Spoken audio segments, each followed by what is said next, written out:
ஓம் நாராயணம் நமஸ்கிருத்ய நரம் சைவ நரோத்தமம் தேவீம் சரஸ்வதிம் வியாசம் ததோ ஜயமுதீரயேத். ஹரி ஓம். மகாபாரத அமிர்தம் என்ற தலைப்பில் முதல் கதையாக நாம் இப்பொழுது புலோமா பருவம் என்ற கதையை பார்ப்போம். பிருகு மகரிஷி என்று ஒரு சிறந்த மகரிஷி அந்த காலத்தில் இருந்தார். இந்த பிருகு மகரிஷியானவர் சுயம்புவாக அக்னியில் இருந்து வருண பகவான் செய்த யாகத்தில் பிரம்மாஜியோட அனுகிரகத்தால் பிறந்தவர். ஸோ பிரம்மதேவர் இவருடைய அப்பா. அந்த பிருகு மகரிஷிக்கு ஒரு மனைவி, அவருடைய பெயர் புலோமை. இந்த புலோமையும் பிருகு மகரிஷியும் ஆசிரமத்தில் அவளுடைய வாழ்க்கையை நடத்தி கொண்டு இருக்கும்போது புலோமை கர்ப்பவதி ஆனாள். ஒரு நாள் பிருகு மகரிஷி தன்னுடைய அக்னி ஓத்திர காரியங்கள் எல்லாம் பண்ணிட்டு ஆற்றங்கரைக்கு பூஜை செய்யறதுக்கோசரம் போறார். அப்படி போயிருந்த சமயத்தில் அந்த ஆசிரமத்துக்கு ஒரு ராட்சசன் வரான். அந்த ராட்சசனுடைய பேரு புலோமா. இந்த ராட்சசன் இந்த புலோமையை முன்னொரு காலத்தில் அவள் அப்பா அவனுக்கு கொடுத்ததா நினச்சிண்டு இவளை தேடி வந்துட்டு இருக்கான். அது எப்படி அப்படின்னா, புலோமையோட சின்ன வயசில் அவள் அப்பா ஏதோ ஒரு காரணத்துக்காக ராட்சசா இவளை எடுத்துக்கோ அப்படின்னு சொல்கிறார். அதை கேட்டுக்கொண்டிருந்த புலோமான்ற ராட்சசன் இந்த புலோமையை தன்னுடைய மனைவியாக நினைத்து கொண்டு இவ்வளோ நாள் வாழ்ந்துட்டுருக்கான். இப்போ அந்த புலோமையை தேடிண்டு வரும்போது இந்த ஆசிரமத்தில் இருந்த புலோமையை பார்க்குறான். இவனை பார்த்த உடனே புலோமை என்ன பண்ணுறா, இந்த ராட்சசன் ஒரு அதிதின்னு நினச்சிண்டு அவனுக்கு சாப்பிட்றதுக்கான உணவெல்லாம் கொடுத்து குடிப்பதற்கு தண்ணீரும் கொடுத்து அவனை ஆசுவாசப்படுத்தின உடனே இந்த புலோமான்ற ராட்சசன் புலோமையை பார்த்து, நீ என்னுடைய மனைவியாக முன்னமையே சொல்லப்பட்டிருக்கிறது. அதாவது உங்கள் அப்பா உன்னை முன்னாடியே எனக்கு கொடுத்துட்டார். அதுக்கப்புறம்தான் இந்த பிருகு மகரிஷி எனக்கு தெரியாமல் உன்னை கல்யாணம் பண்ணிட்டு வந்துட்டார்.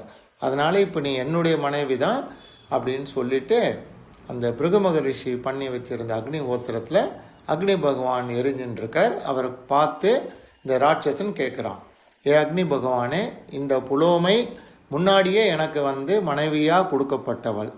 இப்போ பிருகு மகரிஷி அதுக்கப்புறம் தானே இவளை கல்யாணம் பண்ணிட்டார்.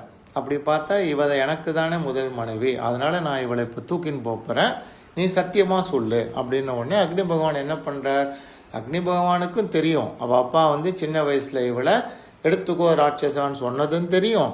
அதுக்கப்புறம் அவள் அப்பா அக்னி சாட்சியாக பிருகு மகரிஷிக்கு புலோமையை கல்யாணம் பண்ணி கொடுத்ததும் தெரியும்.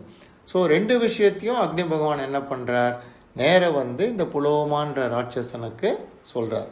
இதை கேட்ட உடனே அந்த ராட்சசனுக்கு ரொம்ப சந்தோஷமாயிட்டு, ஸோ நாம் தேடி வந்த புலோமை இவ தான் அப்படின்னு தெரிஞ்சுட்ட உடனே இந்த க்ஷணம் நான் புலோமையை தூக்கின்னு போகிறேன் அப்படின்னு சொல்லிட்டு ஒரு பன்றி மாதிரி உருவெடுத்துக்கிறார். அந்த பன்றி உருவத்தை எடுத்துட்டு கர்ப்பவதியாக இருக்கிற புலோமையை தூக்கிண்டு வேகமாக போகிறார். அப்படி போகும்போது புலோமை ரொம்ப பயந்து போன காரணத்தினால அவள் வயிற்றில் இருந்த குழந்தை என்ன பண்ணுறது, டக்குன்னு அவள் வயிற்றுலேருந்து நழுவி வெளியில் வந்துடுது. அந்த வெளியில் வந்த குழந்தை ரொம்ப உக்ரமாக இருக்கிறத பார்த்த உடனே இந்த ராட்சசன் என்ன ஆறான், புலோமையும் அந்த குழந்தையும் அங்கேயே இறக்கி விட்டுட்டு அவன் அப்படியே தண்ணீராக மாறி கலைஞ்சிடுறான்.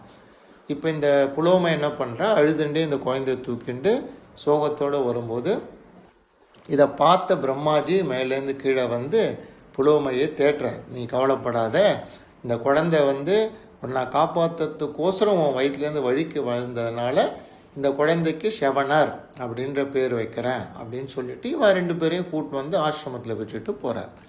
இப்போ ஆற்றங்கரையிலேருந்து திரும்பி வர பிருகு மகரிஷி புலோமையும் சின்ன குழந்தையும் பார்த்த உடனே அவர் ரிஷியாக இருக்கிறதுனால அவருக்கு நடந்தது என்ன அப்படின்றது தெரிஞ்சுடுது. உடனே என்ன பண்ணுறார், புலோமையை கேட்குறார், நீ தான் புலோமைன்னு அந்த ராட்சசனுக்கு யார் சொன்னா, இந்த க்ஷணமே எனக்கு சொல்லு அப்படின்னு. உடனே புலோமை என்ன சொல்கிறா, இதோ இந்த அக்னி தான் என்னை அந்த ராட்சசனுக்கு காட்டி கொடுத்தார், அதனால தான் அவன் என்னை தூக்கின்னு போனான்னு சொன்ன உடனே மகரிஷிக்கு ரொம்ப கோவம் வந்துடுது.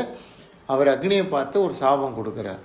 சாபம் என்ன அப்படின்னா, அக்னி பகவானே, இனிமேட்டு உங்ககிட்ட போடுற எல்லாத்தையும் நீ சாப்பிட்ணும், இதுதான் உனக்கு நான் கொடுக்குற சாபம் அப்படின்னு சொன்ன உடனே அக்னி பகவான் ரொம்ப கோவத்தோட நேராக அவரை கேட்குறார், நீங்கள் ஒரு பெரிய ரிஷி, எல்லா தர்மங்களும் உங்களுக்கு தெரியும், அக்னி பகவானாக எங்கிட்ட தான் நீங்கள்லாம் பண்ணுற யாகத்துலேயும் ஹோமத்துலேயும் அப்புறம் ஸ்ரார்த்த காரியங்கள்லையும் யஜ்யங்களையும் நீங்கள் எந்தெந்த கடவுளை நினச்சி பண்ணுறீங்களோ எந்தெந்த தேவதைகளை கூப்பிட்டு பண்ணுறீங்களோ அவளுக்கான ஆகாரமான அவிசு என்பதை எங்கிட்ட நீங்கள் கொடுக்குறீள்.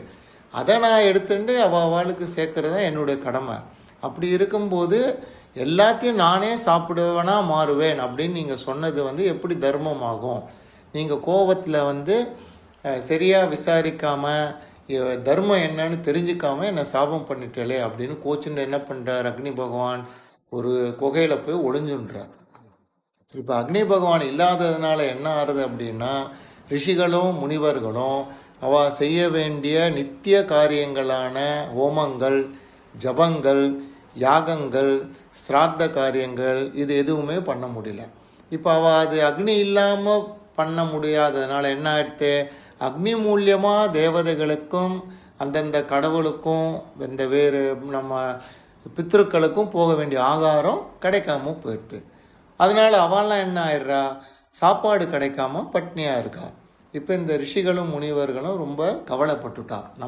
நம்ம செய்ய வேண்டிய நித்திய காரியங்களை செய்ய முடியாமல் போயிடுது, இப்போ என்ன பண்ணுறது அப்படின்னு சொல்லிட்டு அவளுக்கு கடவுளாகிய பிரம்மாதேவரை கூப்பிட்றான். பிரம்மாஜி உடனே அங்கே இறங்கி இவளை பார்த்துட்டு ஏன் கவலையாக இருக்கல் அப்படின்னா, இந்த மாதிரி அக்னி பகவானே வரமாட்டேங்கிறார், அதனால் எங்களால் ஹோமங்களும் பண்ண முடியல, வீட்லேயும் எங்களால் சமையல் காரியங்கள் பண்ண முடியல, நீங்கள் தான் அக்னி பகவானை திருப்பி வரவழைக்கணும் அப்படின்ன உடனே பிரம்மதேவர் என்ன பண்ணுறார்? அக்னி பகவானை கூப்பிட்டு அவருக்கு அட்வைஸ் பண்ணுறார். அவர் என்ன சொல்கிறார்? அக்னி பகவானே, நீங்கள் எல்லா வேதத்தையும் நீங்கள் தெரிஞ்சுட்டவர், உங்களுக்கு சிறந்த ஞானம் இருக்குது. ஆக்சுவலாக நீங்கள் தான் வாயாக இருந்துட்டு நாங்கள்லாம் இந்த ரிஷிகள் முனிவர்கள்லாம் கொடுக்கக்கூடிய அவிசை நீங்கள் உங்கள் வாயால் வாங்கிட்டு அதை சுத்தப்படுத்திட்டு நீங்கள் அந்தந்த தேவதைகளுக்கும் அந்தந்த கடவுளுக்கும் நீங்கள் கொடுக்குறீங்க.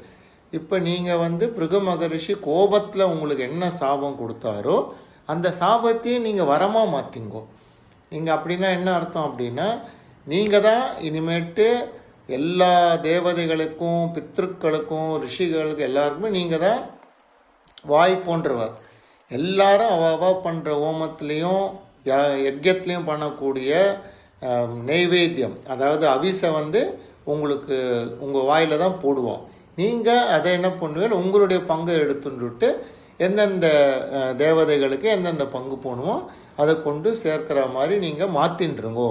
ஸோ பிறகு கொடுத்த வரம் பிரகாரம் பார்த்தா நீங்கள் என்ன நினச்சுட்டேன்? எல்லாத்தையும் நான் தான் சாப்பிட்ணும்.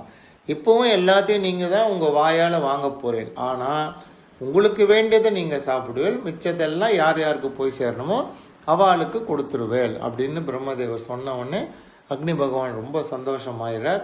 அன்னிலேருந்து அக்னி பகவான் என்ன பண்ணார்? இன்னி வரைக்கும் யார் எந்த ஹோமங்களோ யாகங்களோ இல்லை பூஜைகளோ பண்ணாலும் நம்ம எந்தெந்த கடவுளுக்கு எந்தெந்த தேவதைகளுக்கு எதை கொடுக்கணும்னு நினைக்கிறோமோ அதை நம்ம அக்னிக்கிட்ட தான் கொடுப்போம்.